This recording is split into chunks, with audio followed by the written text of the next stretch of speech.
Tinatayang aabot ng 2 hanggang 3 araw ang mabusising deliberasyon ng 2026 National Budget sa Bicameral Conference Committee o BICAM ng Senado at Kamara. Pagtitiyak ni Senate President Tito Soto, walang budget insertion o amendment na makakalusot kung hindi ito natalakay ng parehong kapulungan. Narito si Raymond Dadpaas. Nakadepende kung paano magkasundo ang mga miyembro ng Bicameral Conference Committee o BICAM sa 6.793 trillion pesos na 2026 national budget. Ayon kay Senate President Vicente Tito Soto III, maaring tumagal ng 2. Ngunit ang tutok lang nila ay ang mga disagreeing provisions ng bersyon ng Senado at ng Kamara de Representantes. Muling binigyang din ni Soto na hindi nila papayagan na may mga maipasok na provisions bilang individual amendment na hindi napag-usapan sa Kamara at Senado.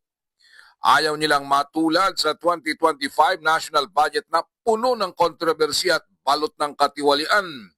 Tiniyak ni Soto na mapapanood ng live ng ating mga kababayan ang mga proceedings sa 2026 national budget BICAM. I expect na mahaba in all 2 or 3 days.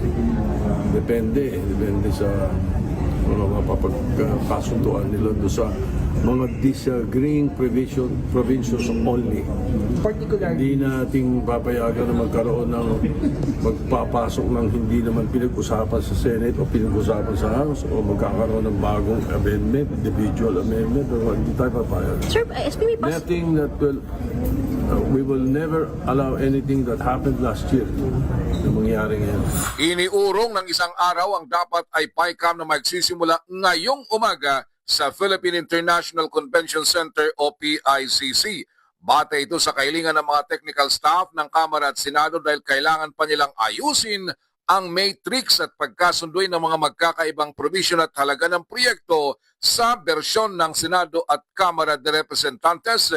Sabi ni Soto, may mga adjustments silang ginagawa dahil first time itong mangyari sa 2 kapulungan ng Kongreso. Detalyado ang lahat ng mga proyekto, lalo na ang mga infrastructure projects na meron ng eksaktong lokasyon gamit ang coordinates.